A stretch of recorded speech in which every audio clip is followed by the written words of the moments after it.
Has she been buried in Christian burial, wilfully seeks her own salvation? I tell thee she has. Therefore made her grave straight. The crowner have sat on her and finds it Christian burial. What would that be? Unless she drowned herself in her own defence. Why, 'tis found so. It must be say offendendo, cannot be else. Nay, but here are you, good master. Give me leave. Here lies the water. Good. Here stands the man. Now, if the man go to the water and drown himself, he goes. But if the water come to the man and drown him, he drowns not himself. Our God, he that is not guilty of his own death, shortens not his own life. But is this law? And there he is, Crowner's Quest law. Will you have the truth on it? If this had not been a gentlewoman, she should have been buried out of Christian burial. Why, there thou sayest, and more than pity the great folk should have come into this world to drown or hang themselves more than they're even Christian. Come, speed. There's no ancient gentlemen, but gardeners, ditchers, and grave makers. They hold up Adam's profession. Was he a gentleman? He was the first that ever bore arms. Why, he had none. Not even. How do you understand the scripture? The scripture says Adam digged. How did he dig without arms? What another question to thee? Thou answerest not to the purpose, confess thyself. Go to. What is he that builds stronger than either a mason, a shipwright, or a carpenter? A gallows maker. For that frame outlives 1,000 tenants. I went well, in faith. Gallows does well, but no. Do it again, come. Struggling a mason, a shipwright, or a carpenter? I cannot tell. Cudgel I bring no more about it. But your dull ass will not make this place repeat. When you're asked this question again, say a grave maker. The houses he builds last till Jubilee. Yeah, go. That's me a stupid liquor.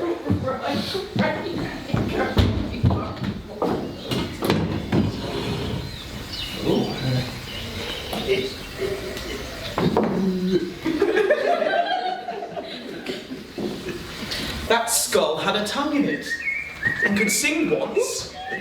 It might be the pate of a politician, one that would circumvent court, might it not? It might, my lord. Or of a courtier, that would say, "Good morrow, sweet lord, how dost thou, good lord?" This might be my lord such a one, who praised my lord such a one's horse when he meant to beg it, might it not? Aye, my lord. Why, e'en so. And now my lady worms, chapless and knocked about the mazard with a sceptre and spade. Here's fine revolution, and we the trick to seat. I will speak to this fellow. How long has thou been a grave maker?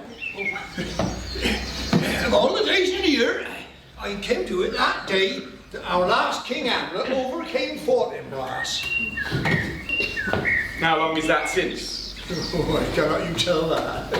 Every fool can tell that. It was the very day that a young Hamlet was born. He that is man sent to England. Aye, marry. Why was he sent him to England? Well, because he was mad. He should recover his wits there. But if he do not, no great matter there. Why? Oh, but you'll not be seeing him there. There the men are as mad as he.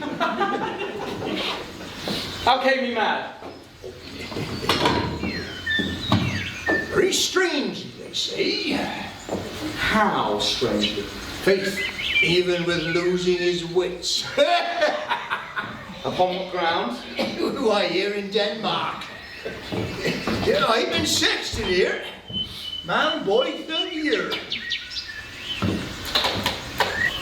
How long will a man lie in the earth ere he rot? If he not rotten before he die, we have many pocky courses nowadays that will scarce hold the laying in. He'll last you some 8 year and 9 year. Here's the skull now. This skull has lain in the earth 23 years. Whose was it? Oh, a horse and mad fellows it was. Who do you think it was? Nay, I know not.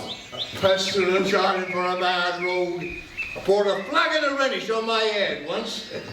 This same skull, sir, was Yorick's skull, the king's jester. This? In that. Let me see.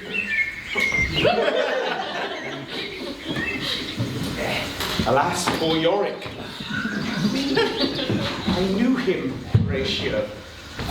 A fellow of infinite jest, of most excellent fancy. He hath gone on his back 1,000 times. My gorge rises at it. Where be your jibes now? Your gambols, your songs, your flashes of merriment that will want to set the table on a roar. Not one now to mock your own grinning. Quite chop-fallen. But soft a while. Who comes here? King and Queen. The courtiers. And who is this they lay to rest? And with such maimed rites. This doth betoken the course there did with desperate hand for do its own life. What ceremony else? This is Laertes, a very noble youth. Mark. What ceremony else? Her obsequies have been as far enlarged as we have warranties. Her death was doubtful. Must there no more be done? No more be done. We should profane the service of the dead to sing a requiem and such rest to her as to peace-parted souls. And let her rest in the earth, and from her fair and unpolluted flesh may violets spring. I tell thee, churlish priest, a ministering angel shall my sister be, when thou liest howling. What? The fair Ophelia? Alas, she's gone. The sweetest child, she's drowned. I hoped she shouldst have been my Hamlet's wife. I thought her bride bed to have decked, sweet maid, and not have strewed her grave. Too much of water had she. Poor Ophelia.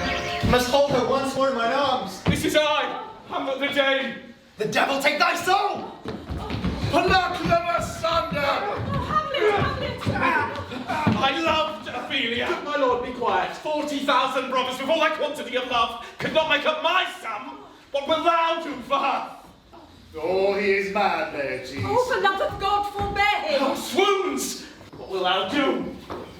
Wouldst weep? Wouldst fight? Wouldst fast? Wouldst tear thyself? I'll run as well as thou. This is mere madness! I pray you, good Horatio, wait upon him. Good Gertrude, set some watch over your son.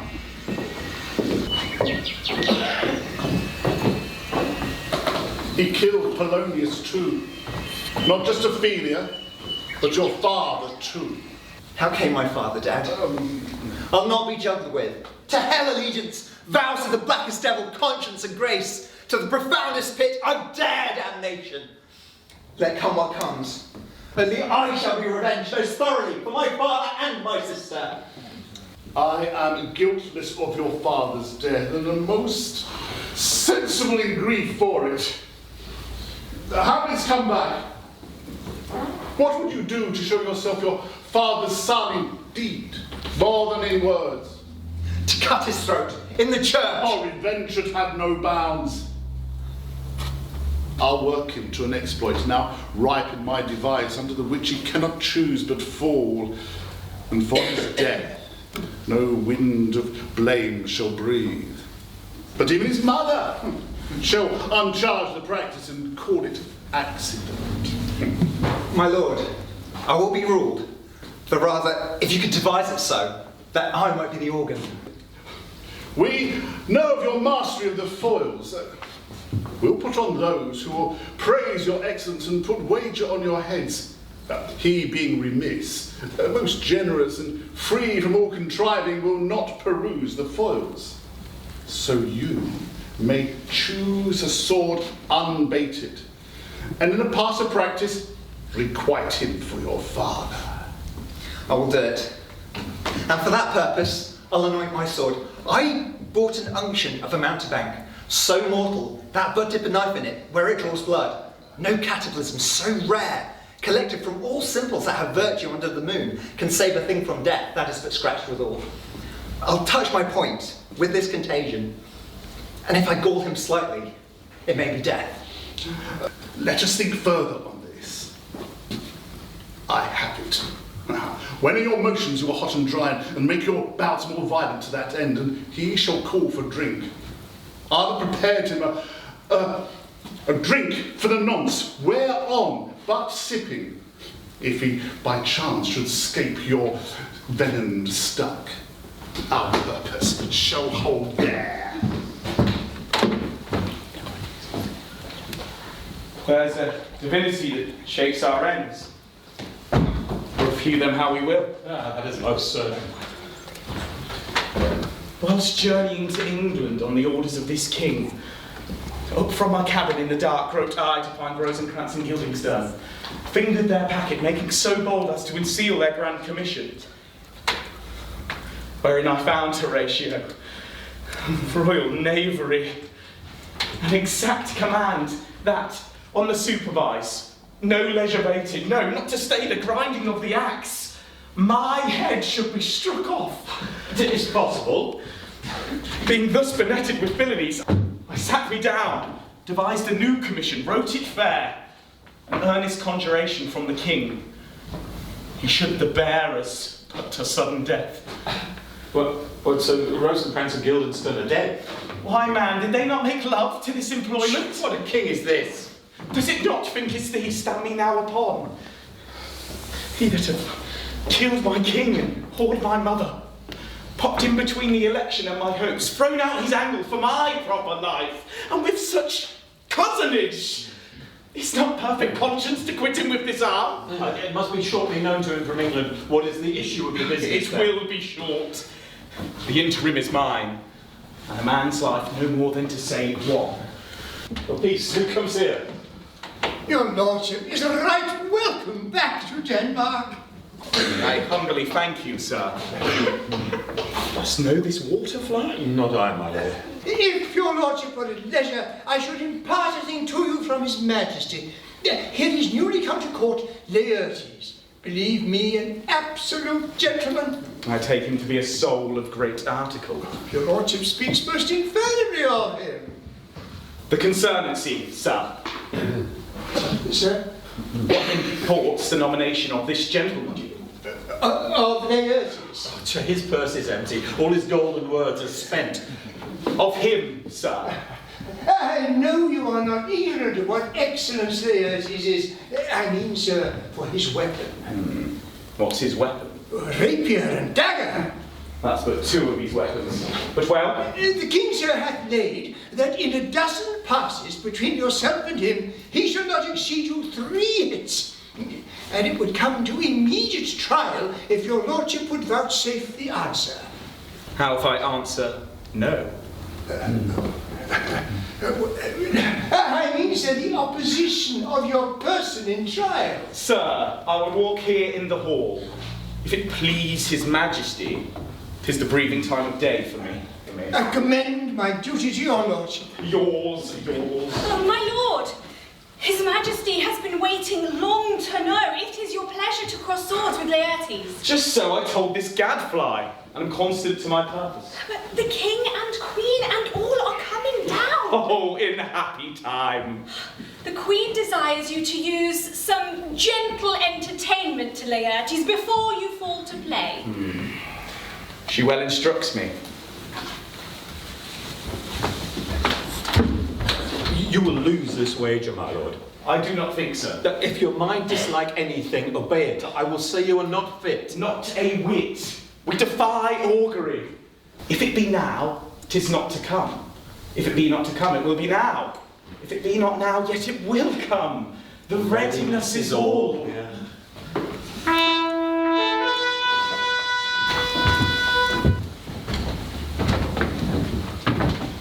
Come, Hamlet, come and take this hand from me.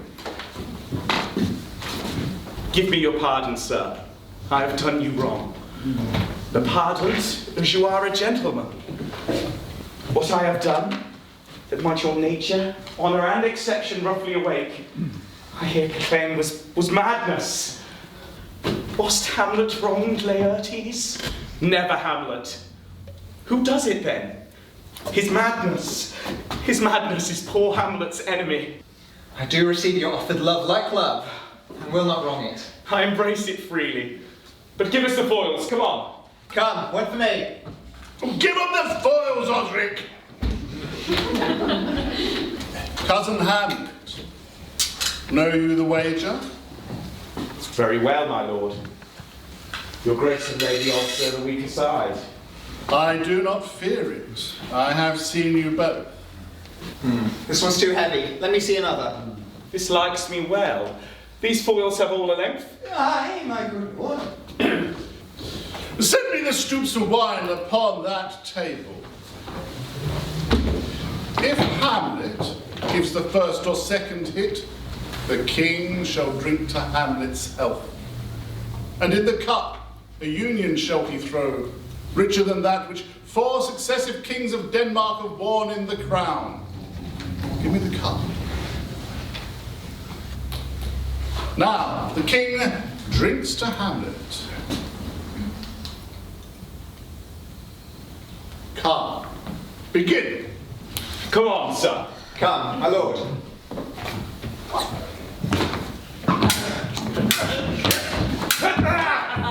One. No! Judgment? Hit! A very palpable hit. Well, again. Stay. Give me drink. Hamlet, this pearl is thine. Here's to your health. Give him the cup. I'll play this bout first. Set it by a while. Come.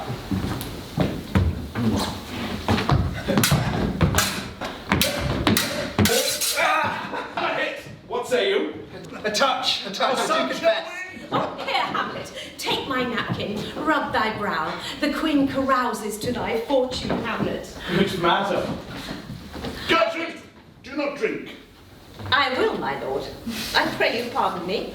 It is the poisoned cup. It is too late. Oh, come, let me wipe thy face. I dare not drink yet, madam. By and by. My lord, I'll hit him now. Oh, I do not think it. And yet, it almost hits my conscience. Come, I pray you. Pass with your best violence. I'm afeard you make a wanton of me. So say you come on.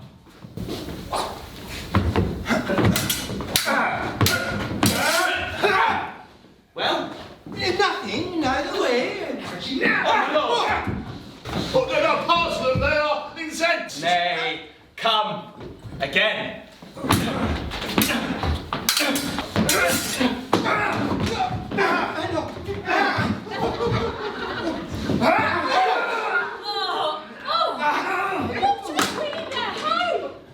They bleed on both sides.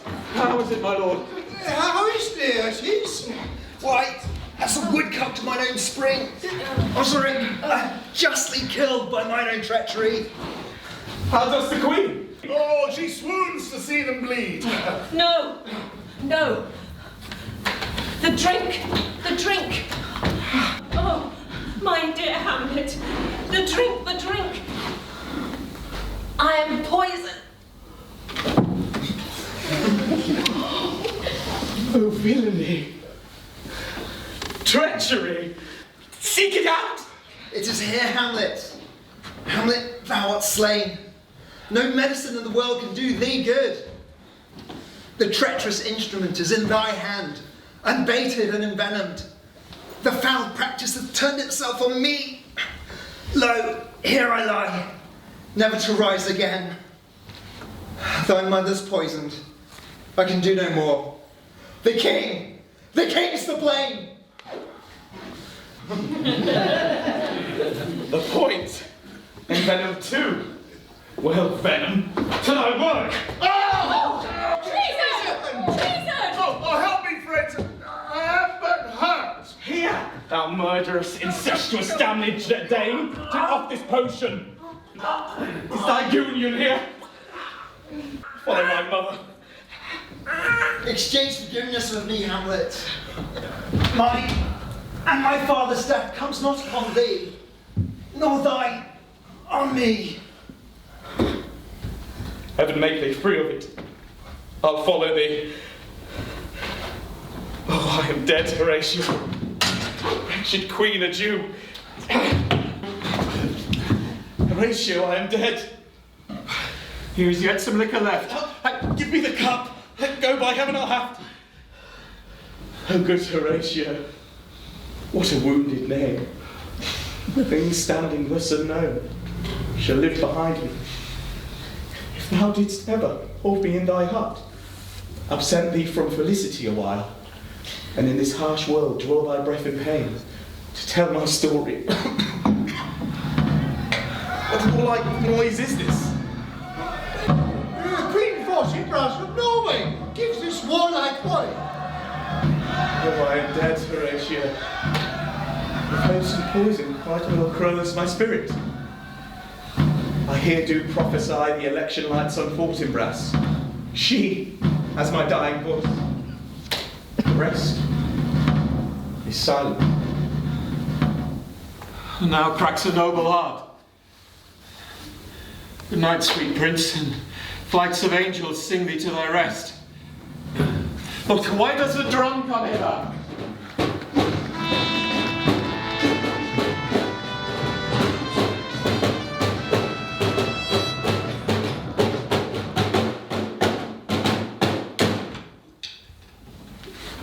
What is this sight? What is it you would see? If aught of woe or wonder, cease thy search. Oh, proud death! What feast is toward that thou so many princes hast shot, so bloodily hast struck? The sight is dismal, and as Norway's ruler, this pertains to me. But news from England comes too late. The ears are senseless that would give it hearing, to tell him that his commandment is fulfilled, that Rosencrantz and Guildenstern are dead. No! Will, you have got me on the pale on this one. Exactly so, my darling. Will, have you completely forgotten the meeting we had at the Dirty Duck after last week's rehearsal? I made the changes you asked for, fair play. Well, that's true.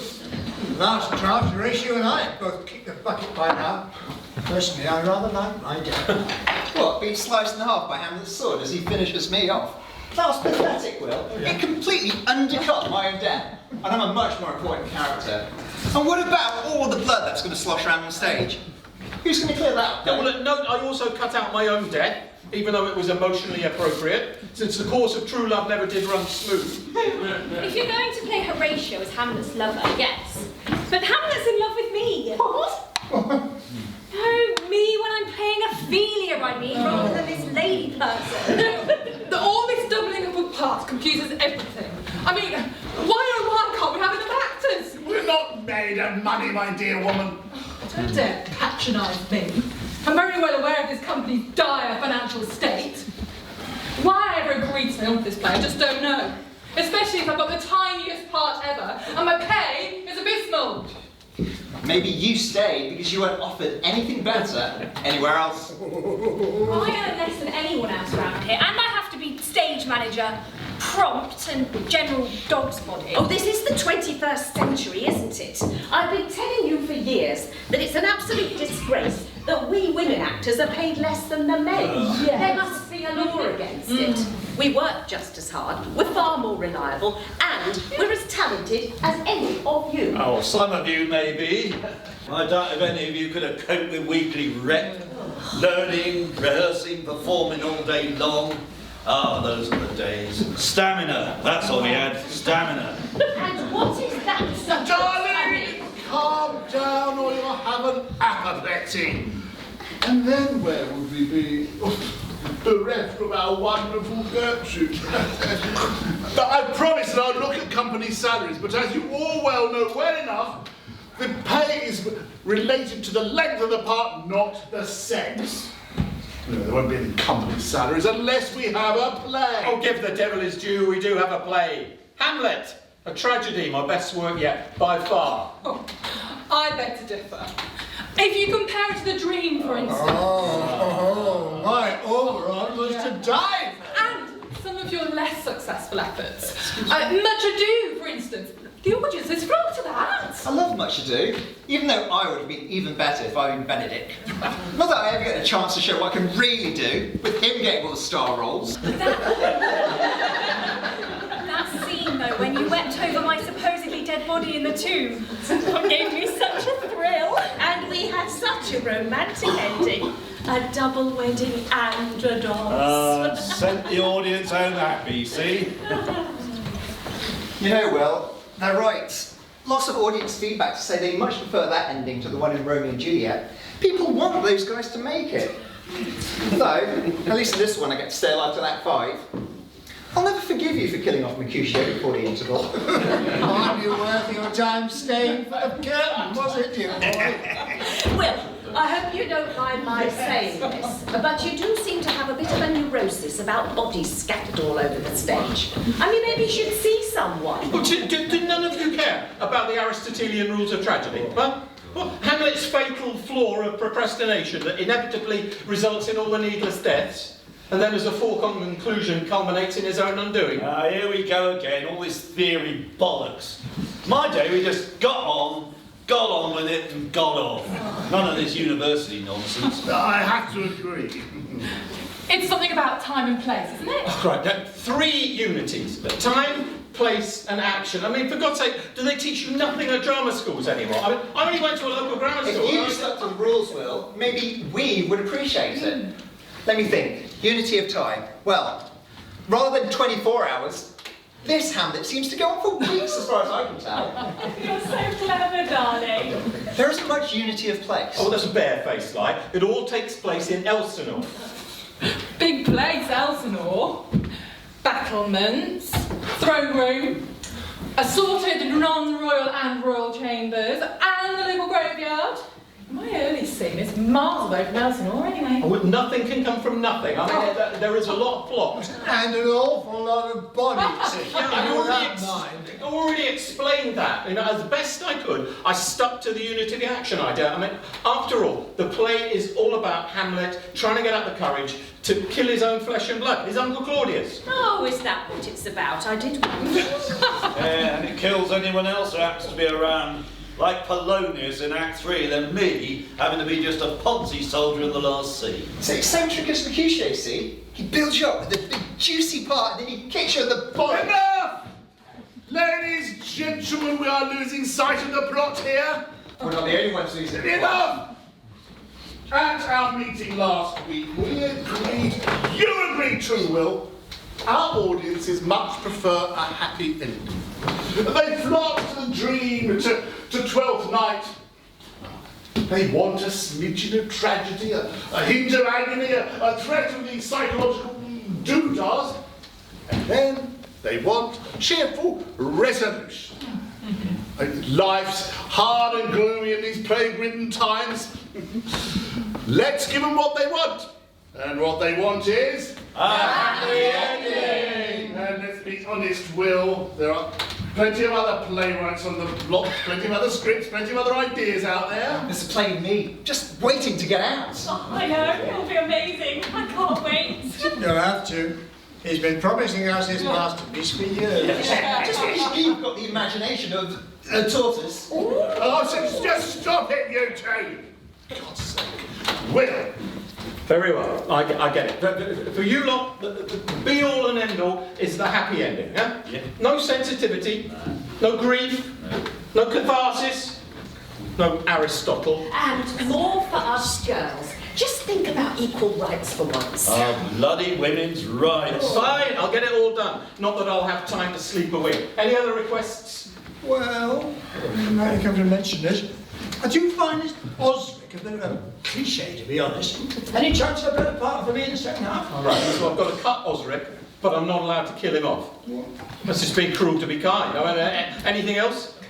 I actually do think it's really unfair that Hamlet gets so many soliloquies and realities hardly anything when he's so good. All right, I'll write him a soliloquy, just for you to enjoy, sweetie, yeah? After all, the clothes make the man. I'll still have to get rid of Horatio, though. I've got a rather special plan. now you get the idea, Will. Go Of course, you know who's going to get the biggest shock in all this, don't you? Who? Our Hamlet, far too important to listen to us. Darling boy, might we have a word? Sorry, my agent, you know. He's almost certainly got me a leading role in the RSC next season. And there's a big film on the horizon too, as soon as Stephen can get the money together. Spielberg. What were we talking about? We haven't finished yet. Will's writing a whole new act for us ready for tomorrow. Lines be learnt for rehearsal the following day, please. Get writing, Will. Remember what we promised. We'll meet up the day after tomorrow at noon, primed and ready for Hamlet Act 6. So take it away, Will.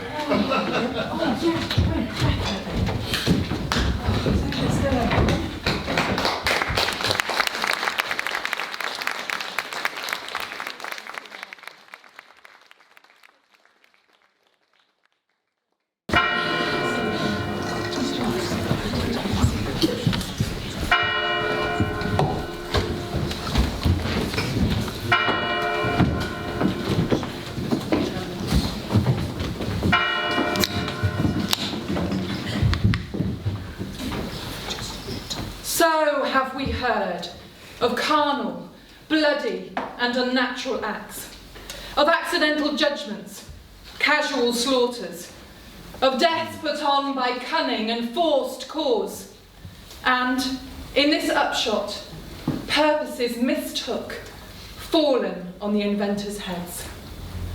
So fair Horatio has brought this news to court, and I, with sorrow, now embrace my fate. I have some rights of memory in this kingdom, which now to claim, my vantage doth invite me, as Norway's queen, to don this crown. Let 4 soldiers bear Hamlet like a soldier to the stage, for he was likely, had he been put on, to have proved most royally. And shall so still. I seize this coronet. Impudent cleric! Thou deluded man, yield up that royal emblem of the state unto thy rightful liege, on pain of death. Yet hear me, valiant queen, and when my wondrous tale thou hast acoustered, take this from this, if thou acknowledge not, that my rash seizure of the Danish crown be justful by the holy law of kings. We shall give audience, reckless friar. Yet no, the walls of justice shall descend on thee, should truth prove contra to conviction. So, kin of mighty Norway, let it be. But first I'd quiz thee. Who, and answer true, on Claudius' decease should take the throne?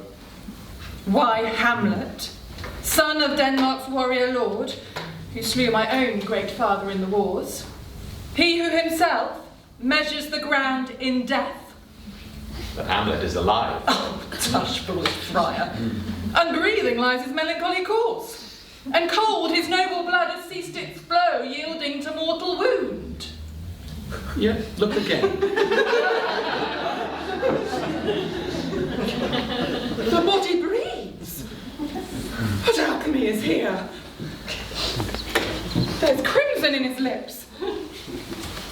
Now flesh his cheeks. He lives. But be not affrighted, man. Satan is thy god that can bestir the very dead. Oh, angels and ministers of grace defend us. No devil's work is at work here, man, but God's involvement solely.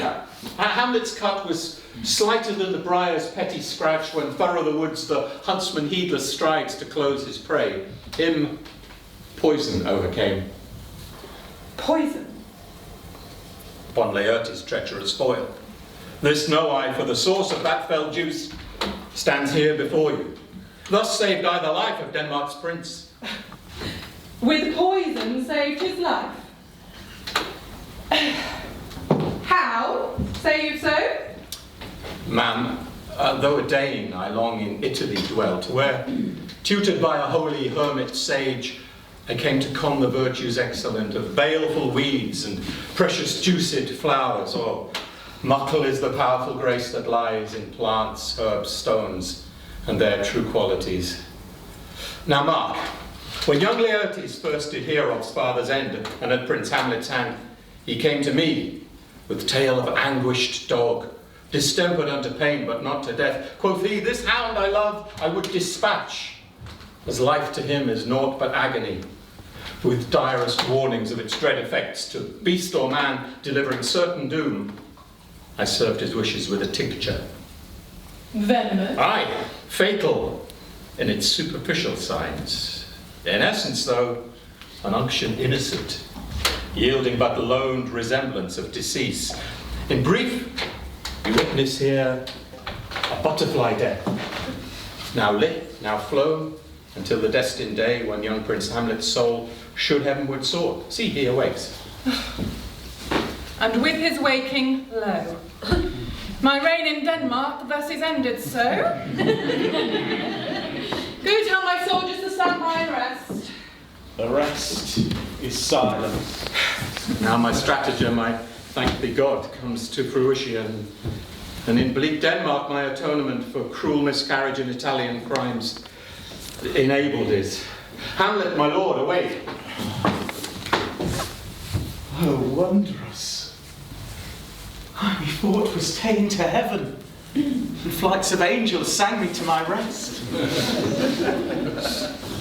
But soft, what fiend on yonder throne holds sway on over our sovereign land and drunken snore?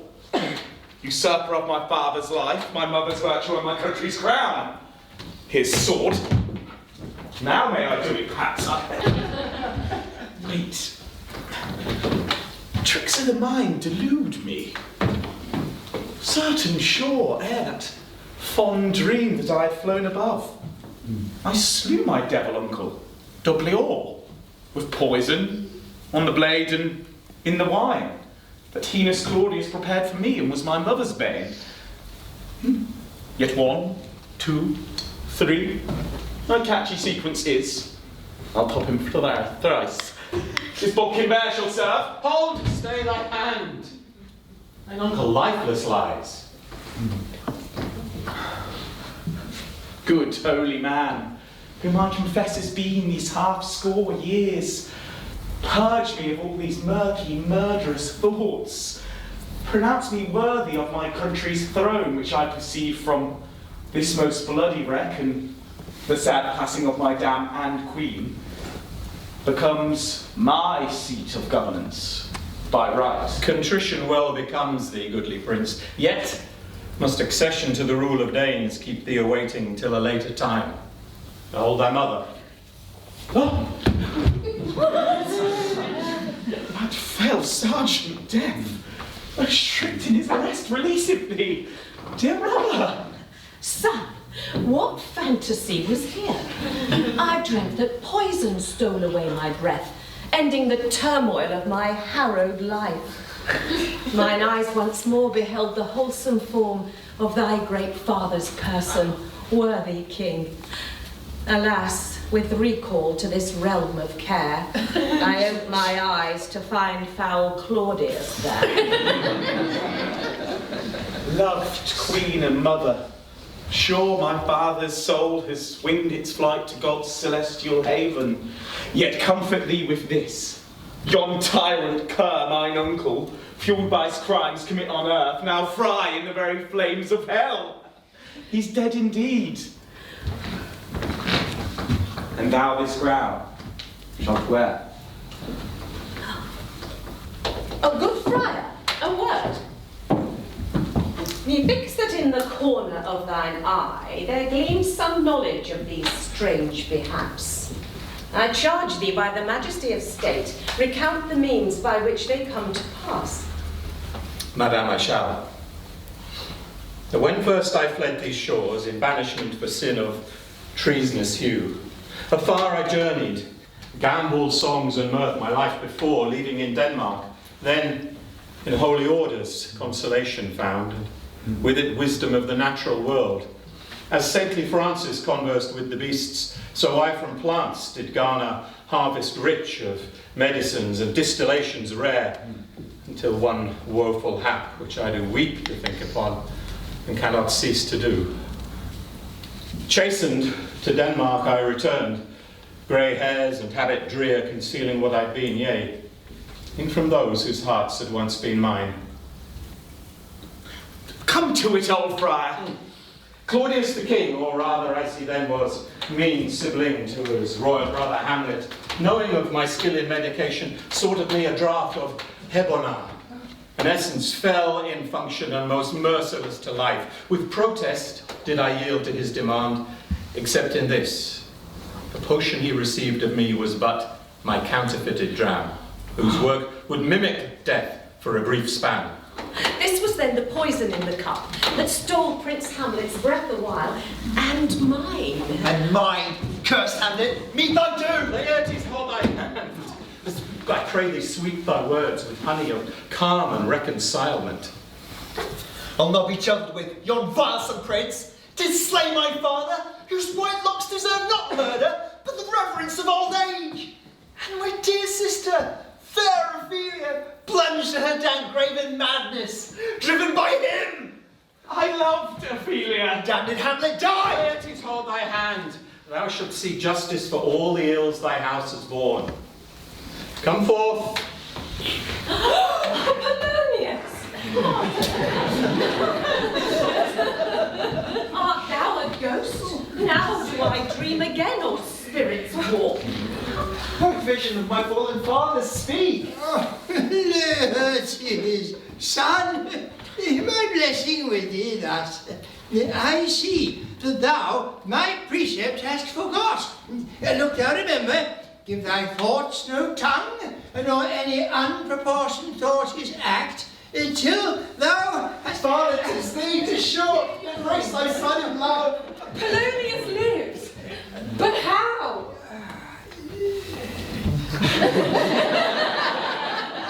When summoned to the court last rites to minister to his parting soul, I sensed a tiny sliver still of life in his pierced trunk, a spirit loath to die. With precious herbs and juice of obscure flower, I nurtured that pale spark of life to flame, and then to the blaze of being that here you see. Polonius, I kneel to thee to supplicate for thy forgiveness. I struck at thee mistaking for a rat named Claudius. Your pardon, worthy sir, and yours, Laertes. May this happy stance placate what else should be a righteous rage befitting vengeance dire.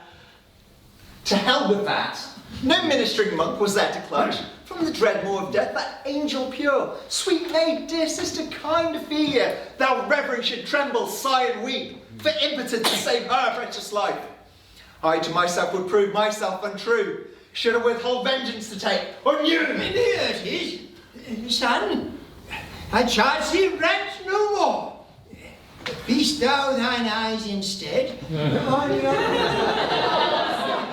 Oh my God. Wonder indeed, I view her in a maze. Ophelia, angel sister, this day's joyous march and procession wondrous.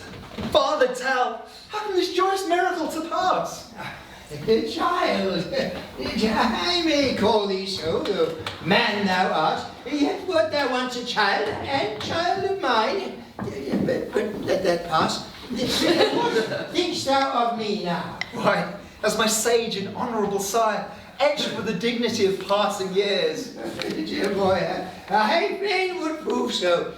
What then shouldst thou have done but gape? Hadst thou been there to watch? I say, to watch, yet with thy sportive frame, thou surely wouldst have overcapped my deed, thyself to save the imperilled life of sweet Ophelia.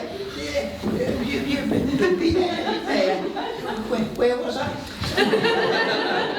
Here take I up the baton, and in truth would sprint to Sparta, stand from Marathon in words.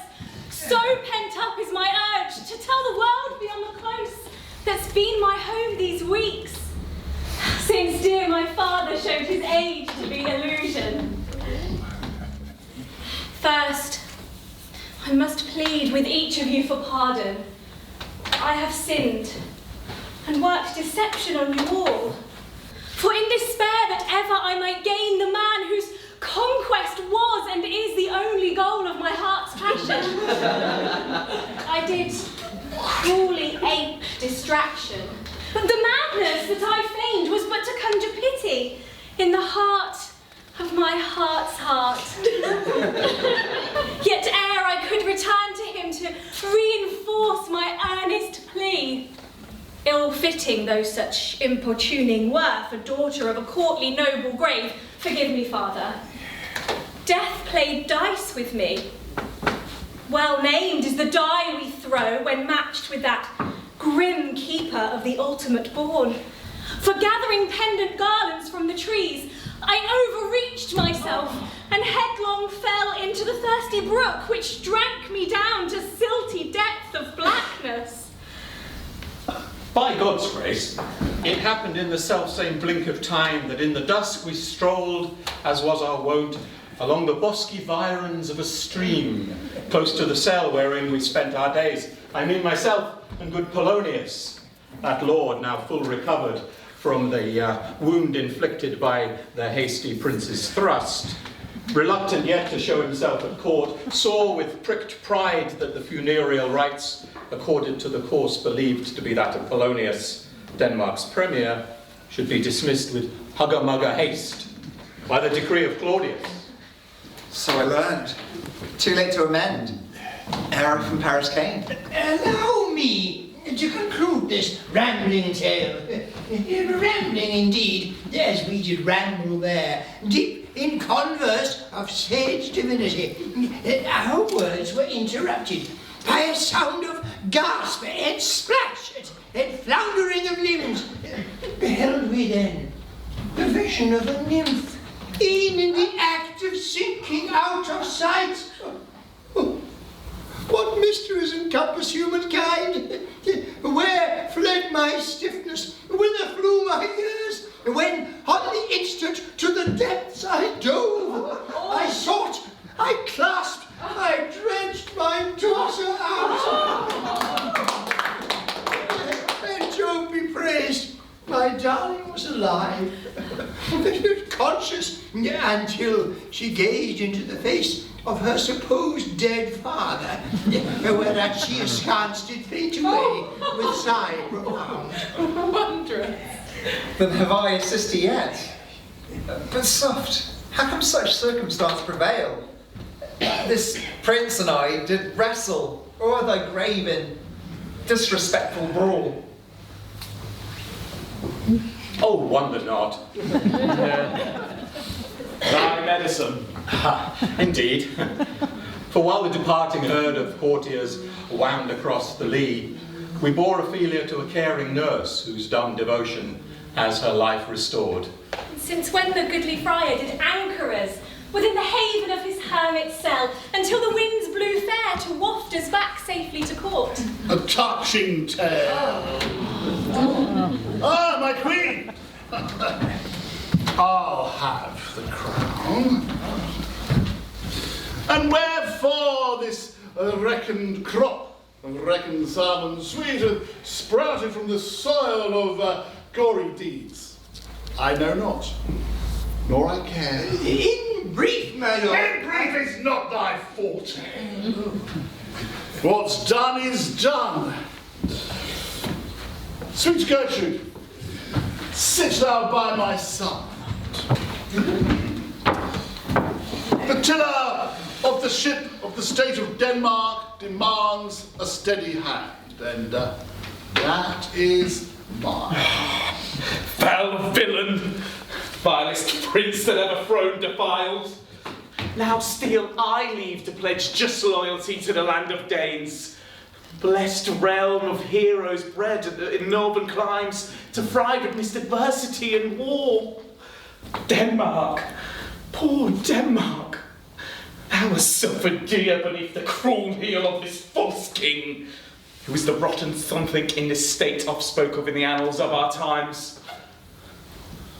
Now vow I here, beneath the arched roofs of weary Elsinore, where once did rule the greatest of the monarchs of the north, I mean my father, rest his blessed soul, I promise, I here do vow to... Poor ghost, Art yet about? I'll follow thee. Oh, Hamlet, my son! We've come friend to his aid. Who knows what demons haunt the misty towers and battlements to fling him to his doom. So, Hamlet escaped death by poisoned blade may now soon discover thy ends by puncture made. I'll let them press a search. How quick does disillusion chill the soul? The mightiest oak that o'er the forest grew may still at heart a gnawing fungus feed, consuming in its monumental trunk the very substance of its strength immense. So might my fate befall in Denmark here. Thanks to the machinations of yon friar, I live. But all the former righteous air, which fused the cannon of my vengeful rage, which sped me back from France, is now discharged in meaningless and empty bombast. Avenge my father's murder, yet he lives. Kill Hamlet, for he drove my sister mad. It was her subterfuge, and as her death, delusion. Oh, back to Paris, me. My doddering preaching father, and Ophelia, who feigned a lunacy to get her wish, I'll leave behind in Denmark. 'Tis near the day when from youth's apron strings I'll break away. Hooey! Hooey! Cooley? Cooley? Knock, knock, knock, listen to it. Knock, knock, knock. Knock, knock. Well, no knocking I know of that can raise the dead. They. There is two. How say you so? Why? The knocking on the coffins at doomsday, when all the dead of the ages shall be woken up and walk around. Why, thou sayest well, good wife Gravedigger. But yet thou shalt see no human knockers that can bring a man to stand again. No? I stand correct. But you are task. Rum, rum, rum, rum, rum, rum, rum, rum, rum. Be that our task? Why, verily. Come, join now along. Right then.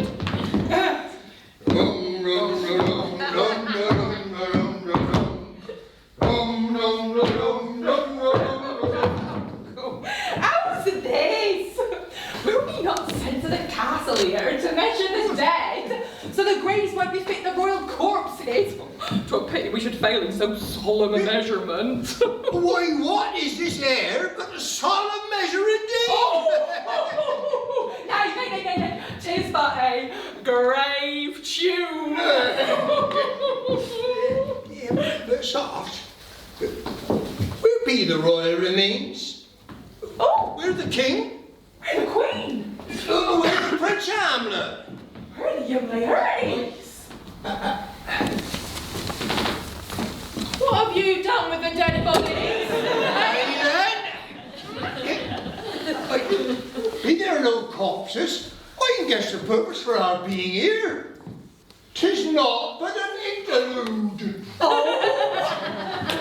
Tis comic relief. Oh, here comes Hamlet, as alive as you like. I'll go fetch some liquor. My father's phantom doth elude me still. Yet baleful Claudius lives and reigns. The very incarnation of self-doubt and hesitancy hover at the gate of action resolute, ne'er bursting in.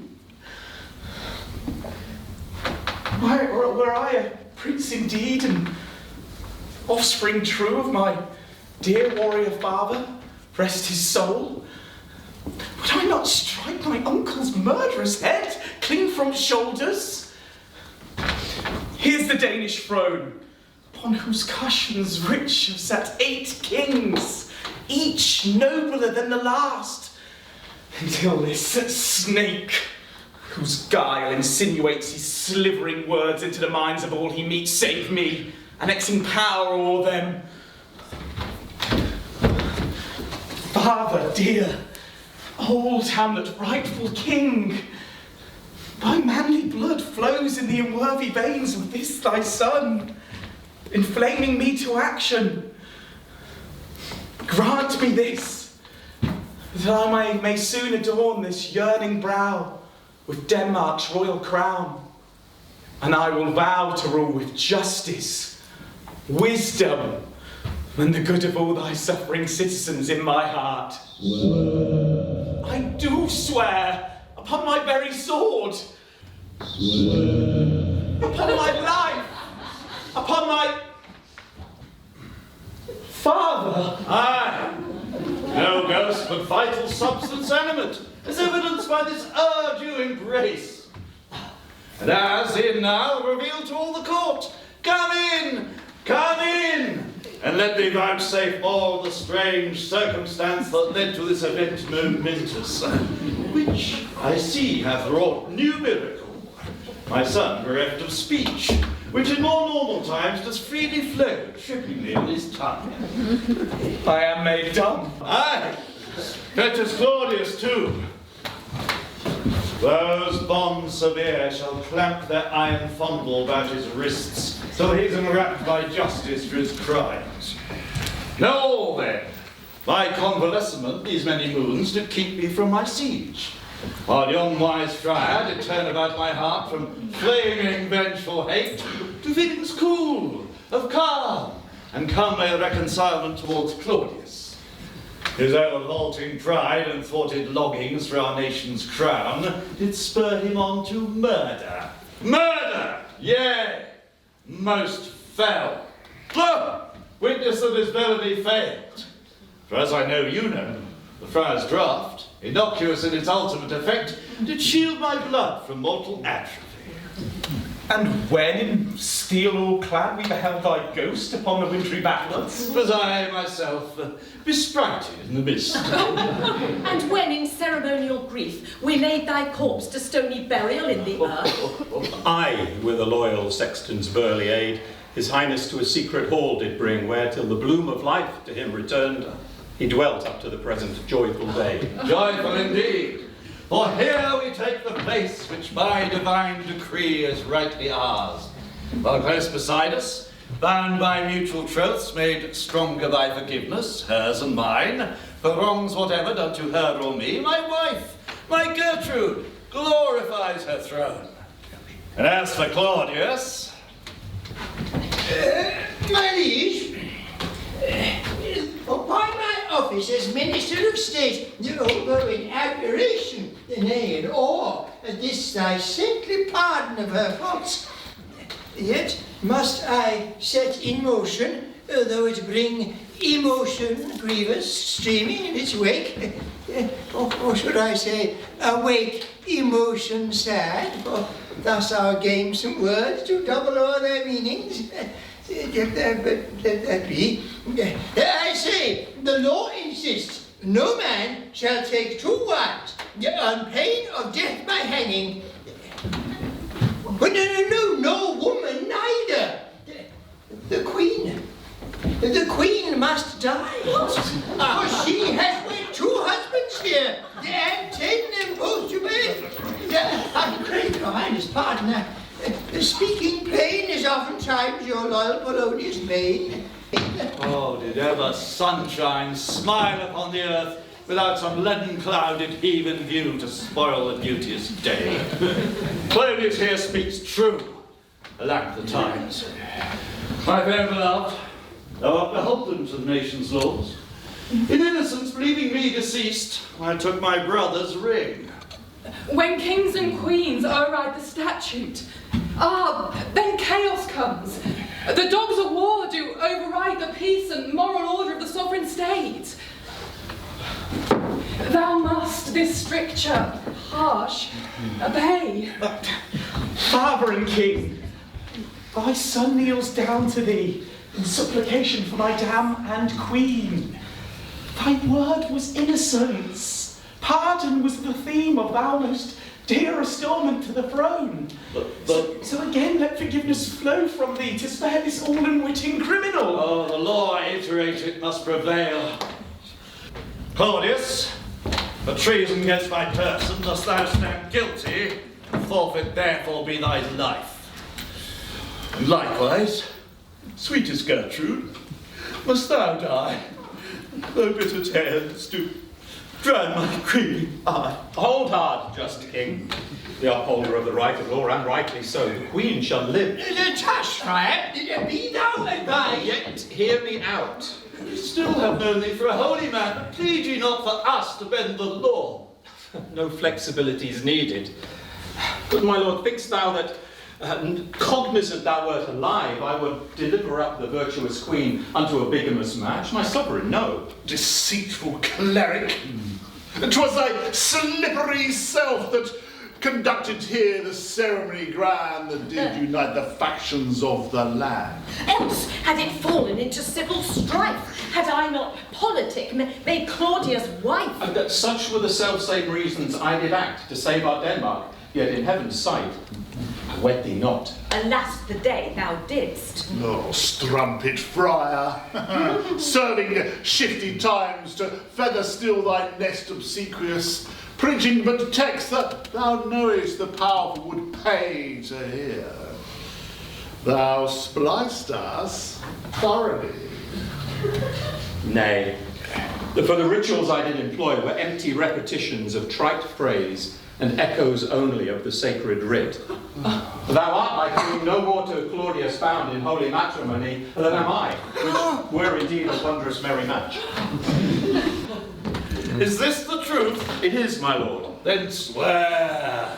I swear, and may the curse which rode my back in Italy will return once more to pluck my fearful soul to hell if it be not so. We are content. It seems, fair Gertrude, now that on us once again the blue skies smile. Father, 'tis so. And with thy kingly leave, I shall have a share of this most happy wreck. Ophelia, I turn and kneel to thee. Though not of royal lineage direct, thy family have an honourable root, I have no doubt, when delved to origin. E'en so, fair maid, were thou the daughter mere of the most humble swineherd in his cot, I'd ask thee this, to place thine hand in mine and be my bride. More gins and snare the bird of innocent youth. Ophelia, heed my words. Enough. Prince Hamlet, to my thanks for tendering such high honour in this wise, I must, I fear, append that I decline. Moreover, must I now confess in shame more falsehood I committed. All those times I did receive thy overtures of love, letters and keepsakes of most touching kind, I did but lead thee on. Part as decoy and part as spur, to prick the jealousy of him I loved. Who's he? Aye, tell us who, and I shall Father see. and brother, hold thy tongue. Your Majesty, I bow beneath your feet in abject importunment of thy grace, to celebrate deliverance this day. For each of us, new life when hope had fled. I beg thee, grant thy subject here one boon, and it must follow as the day the night, forever shall a canker in this court be purged quite out of thy sight and life. That love we bear thee, and thy father sage, which Gertrude too in measure full doth share, warrants fulfilment of thy plea. So speak, define this boon which granted here to thee shall bless the giver also in such wise. My lord, thou knowest me. As angel pure. Then must this signify the hour when all my sins remembered be. I have a love. This I confessed already. I do beg, your Majesty, that now, this very eve, he banished me forever from the realm where never more shall I behold his face. Strange love, and stranger plea, but state his name, and he upon the instant takes his leave, escorted to the boundaries of our land, and not return, on pain of certain death. His name is? Claudius. Speak clearer, child. Claudius! Claudius! My brother! He! Polonius, Caesar's living queen! Your Highness, if you take my arm, did she say? My Claudius! My lord! My brother, he who in foul treason steeped to seek to steal our life, our wife, our crown, plotted to slay our son and turned our court into a wassail house of swaggering sots. You love him and would have me spare his life? Ophelia! That! Why this cur-like creed? He is a man. Take him for all in all. The first and last that I shall ever serve. They say best men are moulded out of faults, and from this dictum do I take my cue. For his banishment shall save his precious life, which otherwise will forfeit to the law. And he and I in exile labour shall, to expurgate the guilt we've here accrued. Nay, to a nunnery get, for Claudius dies. This is my regal will, and grant it set. My lord, a word. Dave, I am resolved. Too long have I delayed in fruitless reason.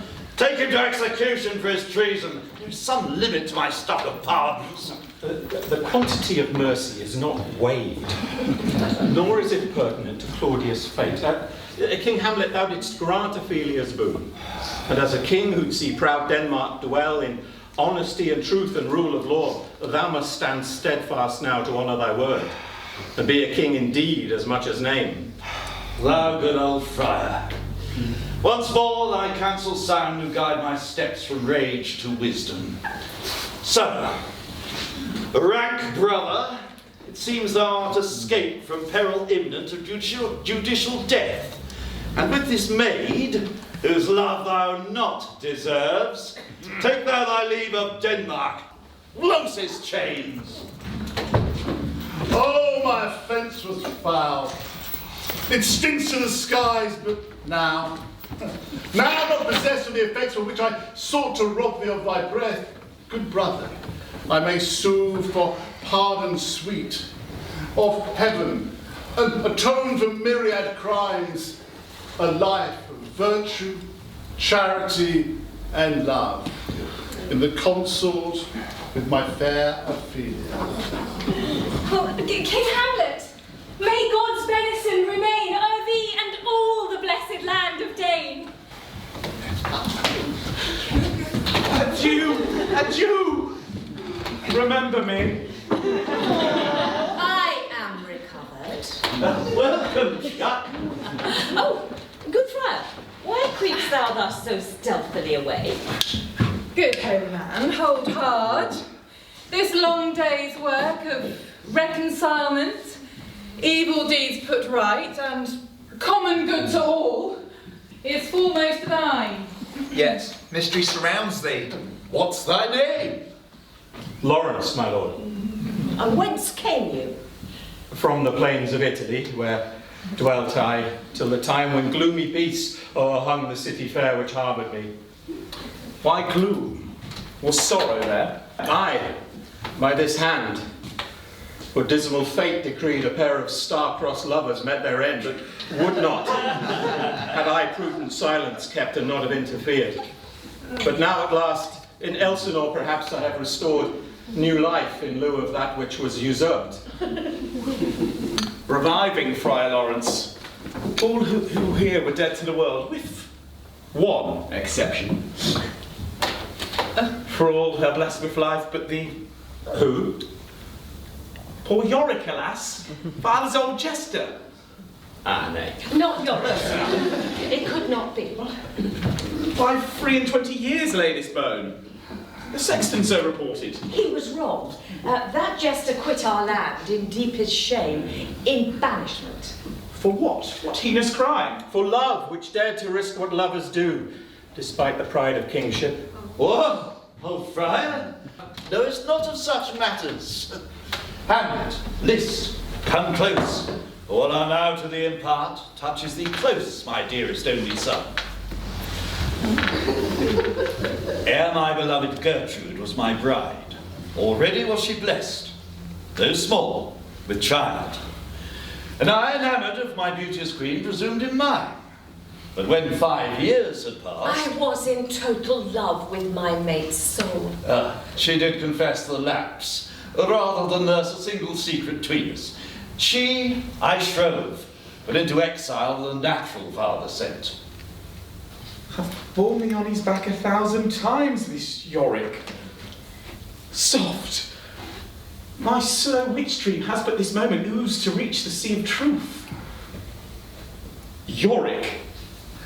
My father! Well, what became of him? In Italy, famed for its music, dances, sculpture, architecture, all the arts, and for the gracious living of its lords, exists a class of lumpen peasants too, whose life doth scarce surpass the mindless beast. Such plebs do oftentimes their animals keep in at doors. As banished Yorick once did stroll about the city in the sun, lo, from a high-flung tenement there fell a pig, a monster of a son. Scarce ere the shadow of this fatal hog loomed dark about his person, Yorick's soul had flown, crushed from his body by the creature's bulk. In life, our merry jester filled the court with laughter and with music through the day. So by his droll and unexpected end, he brings smiles still. Thy father was a king of jesters once, and therefore the blood within thy veins is royal. And now this king of Denmark is thy dad, and loves thee more than ever father could that nature gave thee. Come into my heart. My task is done. I'll leave you to your joys. How learnt you of old Yorick's strange demise? Oh, by letter from a cleric of that place, a monk who wrote in you poor Yorick well. And in which town was this? Verona. Friar, knew you that city? Why is gone? I have news. The ambassadors from England are returned, and with this word that Rosencrantz and Guildenstern are alive. What did she say? Alive!